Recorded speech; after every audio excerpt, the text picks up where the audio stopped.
Shalom, brothers and sisters. Howdy, everyone. So today we are going to talk about Uganda a little bit. So my question is Uganda a safe place for African Americans or people coming to, Africa? So there is a discussion between these two African American women who are in Uganda particularly. And I believe that from their discussion, we can learn a lot of things, and people from the diaspora who are planning to come to Africa can bank on most of the things that they have said, because I believe that it is important. And I also have something to say about a couple of things that they say as an African, as a native person born in Africa and has been raised in Africa. But if I just want to preempt something, I'll say that generally Africa has 54 countries, and both 54 countries, they have their own challenges. Every African country has its own challenges. For instance, an African country might have a transportation challenge, another country might have an internet challenge. So it's something which happens in Africa. But before even watching the video, I always tell you that be patient with Africa. And with time, you will realize that it was indeed good to be patient. So guys, I want us to watch this video and then come back and learn from it. And if you're watching this video for the first time, or if you'll be watching the video and in the middle of somewhere you felt like the video resonated with you, or the things that I said resonated with what you want to, you can learn from, you can consider subscribing to my channel. This is Ejin the African Kid, and let's jump into the video. I'm Shakaria. I'm from Atlanta, Georgia. Yes, ATL. I moved here from Hawaii, actually. I moved here from the big island of Hawaii. Okay, so how long were you in Atlanta and how long were you in Hawaii?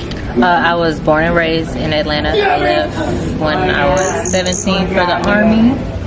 I was gone probably maybe the past 15 years. I mean, I've gone back a few times and stayed for like into Atlanta 2 years at the most. Okay, so when's the last time you've been in Atlanta?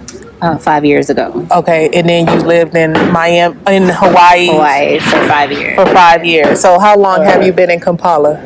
Actually, I've been here for a year and a half or 2 years now. I got here January 2001. So what made you choose Kampala? Like, what put Kampala on the map? Actually, nothing. It's the first African country I've been to. Uganda is. Oh, wow. I actually had been in contact with someone on an adoption, through an adoption, what do they call it? Adoption agency? It's not an agency. It's a... Referral? Yeah, it's like a referral thing. And the person said they had like a child in Uganda that was up for adoption. Okay. And so I connected that way with the mother, and I just came to Uganda to adopt. So what made you want to get into the adoption process? So wait, before I ask you that, okay, so you are, how old are you? I'm 33. 33, and you have how many kids? I have one baby, and now I have another one on the way. Okay, oh yeah, because she's pregnant now. Yeah. How many months along are you? I am 5 months. Oh, okay, so you have one on the way and one that you adopted here. Right. Okay, so what made you want to get into the adoption process? Actually, so I couldn't have children on my own. Right. Look at God. I have been trying for a very long time, actively trying. Wow. So. And I was even going through fertility treatments and everything, and then we were at the end of the treatment route, and they was telling me that I would need to do IVF. Okay. My insurance would not fully cover that. No. Adoption was cheaper. Yeah. So you just really wanted to be a mother. Right. That's amazing. Like, we need more mothers like you, who's actually looking to nurture and not just your seeds, but also people in the community. Right. Yeah. So far, what would you say is your experience? It's it's not been a really good experience. There's a lot of challenges here, especially if you're not ready or open to those changes that are going to happen, or just to people not being who you expected people to be. That's like a major thing. What has been like the craziest experience that you've had, like positive and negative? Like, what has been some positive experiences and negative experiences? Some very negative experiences. So I do not want to do this to y'all, Uganda, but And people like honesty. at a certain hospital that I had my baby at, my baby was 2 months premature, so of course he had to be in the NICU. My doctor found out that he was going to NICU, and she called me and told me, like, to keep my attitude in check, talk to the people correctly, because they are known to let babies die that belong to parents that they don't like. So why do you think they would do that to people? Is it like hostility because you're American, or? So they just didn't want to work. I was down there every 2 hours. And then here's the thing, like, I had to have an emergency C-section on the 6th floor. Yeah, I had to do that too for my baby. The NICU is on the 2nd floor. And they don't give you a wheelchair. So you gotta walk up steps. You have to walk. Oh my gosh. You have to walk to the elevator. What's hospital? Well, I don't want to put them on blast. We're not gonna do that to them. But yeah, so they basically did not want to work. So you think it's because of like the pay they're getting, or they're unhappy with their job? Definitely, it's a government facility. They're probably getting low pay. I know some nurses that make like $30 a month. Like, oh my god, not a lot. Yeah. So that's I'm not sure right. how much they were getting paid, but that's really no excuse to it's not an excuse at all. Die, right. Babies. Right. And the way that they were neglecting the babies, where the babies are in incubators. It's a high-tech facility first. First and foremost, it's a high-tech facility. They have very, very nice equipment that they are not taking care of. Oh my god! The alarms are going off. They was going off at my hospital too in America. All they have to do is go look and see if it's an emergency. But they let all the kids' alarms go off the entire time. Nobody ever came. Oh my god! My baby had a razor blade under. My baby had a razor blade under his back. Twice we found a razor blade in his bed on his bare what skin. did they do? You found a razor blade under your baby's bed after you gave birth to him. So what happened? Like, what did you do? So, I mean, we were just asking, like, why is that there? They said they used it for something earlier and they lost it. They left it there. But that was twice. What are you possibly using a razor blade for? So they don't have tourniquets for the children. So they use the little rubber band at the bottom of the glove. And they were cutting it with a razor blade and putting it together there at the bed. So you think it was a mistake, or? It was a mistake, but that's a really bad huge mistake to make that's with a really the babies. Bad mistake. And they also left a syringe, a needle inside his bed. So it was just like we always had to keep somebody there to watch, because they were not. He was pulling off his oxygen mask, or his the line that goes into his nose. He was just like a wild child in there. So he was doing whatever he wanted. Nobody was monitoring him. That's crazy. Yeah. And you would think in Africa you get a certain type of care from your own people. Oh my God. My surgery was amazing though. Like my surgery, surgical team was so great. Good. It's just the nursing staff excited to have them. Unhappy, clearly. Yeah, but it's even no the excuse. nurses that handled me were very good as well. Good. So it was only the NICU nurses. Okay, so it's And just, I it wasn't will say everybody. that I did go to the director of the hospital. I only let my baby stay there 3 days. I transferred him, went to the director, told her 9 of them girls got fired. Yeah. So I was not playing with them. So they got fired. Good, Let me because see that's your not, it's not an manager. excuse. No matter if you're Yes. unhappy with your job, you can't just neglect, you know, Right. people's And you kids. can't have a reputation like that. Yeah, because- representation of your people. Yeah, to, and not even that. I got a call telling me to watch out for y'all.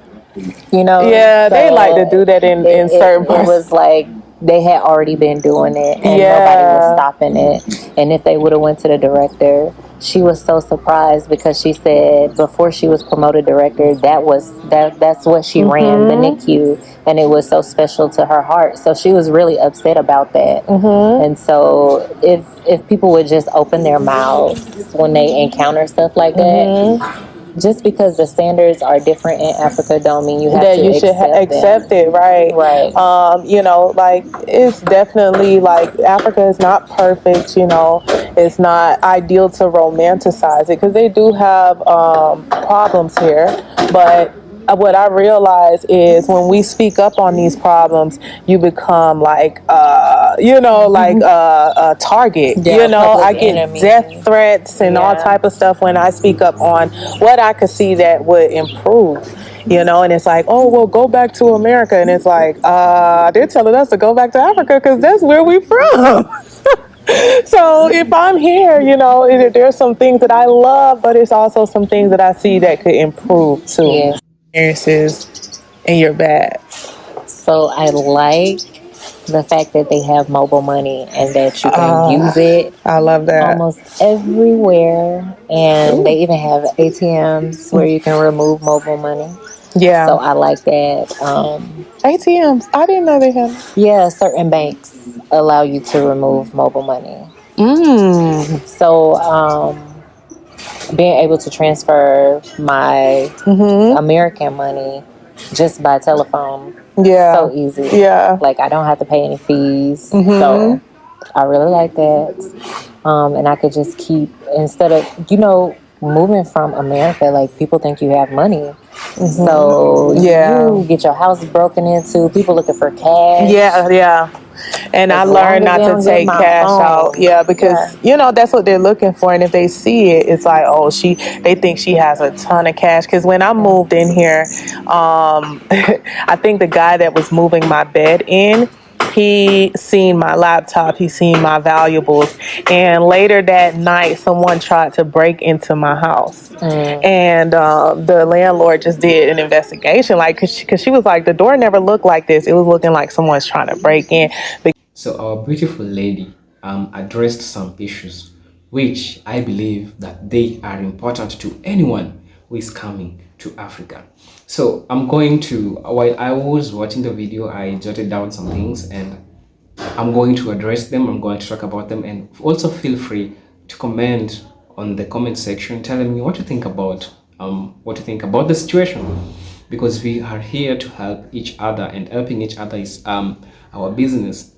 So I'm going to start with cons that she highlighted. She talked about something, being mistreated by the nurses.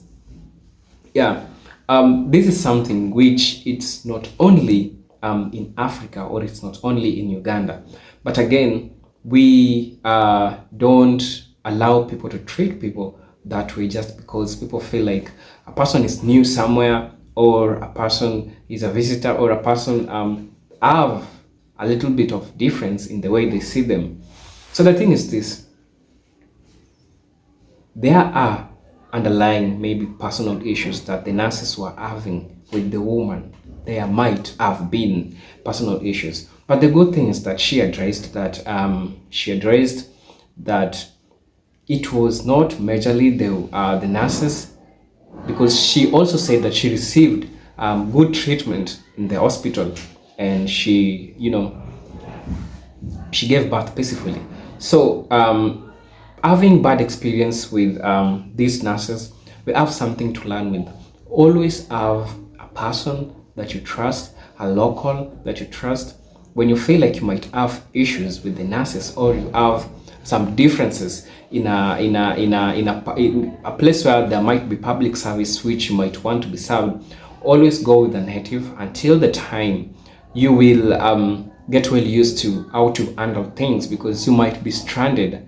For instance, these nurses were an important part for this woman at the situation which she was having. So you understand that if she could have that person, that native person, who understands everything that goes on and talks to the people and tells them, okay, the problem is this and this, so let's do this. So you see, if she could have had that, I believe that it could have solved a number of problems and removed the misunderstandings which are there. I know it's difficult to find a person, especially when a person who just came from the United States and you're coming to Africa. It's difficult, I know. But some things like pregnancy, we can't control them while a person have already conceived. So it's totally understandable. And I'm so happy that she later came and, gave birth to peacefully. So it's a good thing. And there's also one thing that I want to say which is positive. And in the United States, she never conceived. She was unable to give birth. But you realize that when she came to Africa, she was able to give birth. It says a lot of things, that maybe it might not be enough for this talk. And maybe it's the processed foods which are in the United States. Because in Africa, there are a lot of more of organic, especially in rural areas. People take organic food rather than the junk foods that are on the towns and the, same as the United States. So it's important to always visit the villages and eat the traditional foods. They are important to different people. I'm also going to address something that the interviewer said.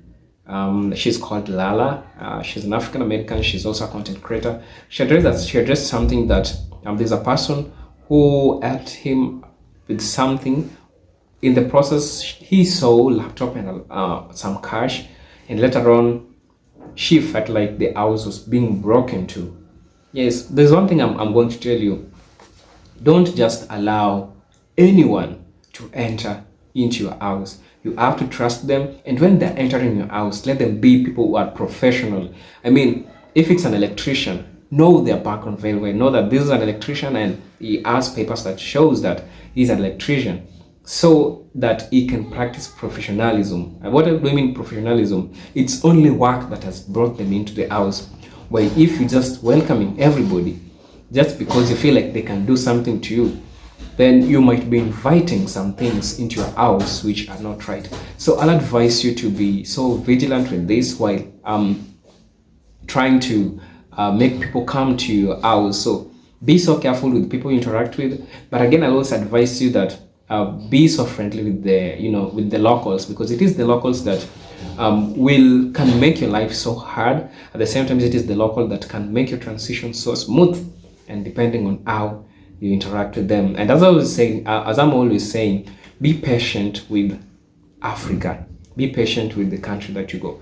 And I'll also tell you this: if you're in an African country and you feel like there are a lot of disadvantages there, because I'm telling you this, and I'll tell you again, Africa have 54 countries.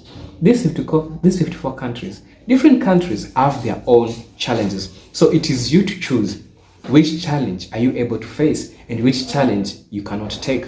So bearing that, do your research, understand the challenges that are in African countries, and look which challenges can you overlook, which challenges can you sustain by yourself, which challenges can you do with, which challenges can you not, by using that criteria, because sometimes it's not easy in Africa, I won't lie to you. And you can see from the challenges that the woman was trying to talk about. There are real things that even happens to the natives themselves, being mistreated by the nurses. It's something which happens. Okay, I'm not trying to paint Africa in a different way, but I gotta be real with you. Sometimes, even in Kenya, we also have issues where a woman dies in the hospital because the nurses never attended to her on time. So these are things which also happens to the natives. But again, if you have a strong relationship with the locals, and if you understand the country that you're going to, if you see that the challenges you can you can sustain the challenges, then well and good. Do your research, visit the country. I'm also going to talk about death threats, and she addressed something to do with not engaging in political things well in Africa. Yeah, she has a point, but this is not something which barely generally happens in Africa most of the times, because politics are seasonal and then they'll be done and then people will just be normal people. But there's just one thing that normally happens during politics. You know, politics in Africa are so ethnical, so it depends in which community do you belong. So it's advisable to, even if you know that you're going to vote for a person, or if you support a person, don't going on telling people that, you know, I'm going to support this and I'm going to support this person, because you'll be bringing enemies with you. So with that being said, be vigilant, and there's no politics that are going on in Africa every day. As I said, it's seasonal. It's something which is seasonal, which happens in Africa seasonally. Apart from everything negative that is happening in Uganda, generally Africa, there are positive things that they said. Enjoying freedom of Africa, breathing the African air, seeing the trees, the nature, everything. People are friendly, you know, people are welcoming. People are talking to you to their languages, which is important because you're feeling reconnected to your roots by the language that they're speaking. Also, I'm going to talk about the mobile money, which Africa is doing so well in that, especially Kenya, Uganda. I don't know of Tanzania, but I also believe that it is in Tanzania. But Africa generally is doing well with mobile money. So these are ways in which it's easy for Africans to, you know, transact a lot of money. Just by at the convenience of their house. You don't have to go to the bank, and there are a lot of way more expensive things that you can look into Africa. So it's about you to weigh what are the positive parts of this country, what are the negative parts of each country. Then do your research, listen to what people say, and listening to what people say also partially, because you have to have your own experience having both sides of the stories. And thank you so much, Lala's Journey, for the content, and kindly go check her channel. She's a great content creator from the diaspora, and Africa has welcomed her, and she's thriving very well. And it's a sign that if you come to Africa and you have a plan, it's easier for you to thrive. With that being said, if you're watching this video for the first time, again, kindly consider subscribing to my channel. This is your Jim the African Kid, and see you in my next video. Peace, love, and harmony. Salute. Do have a Merry Christmas.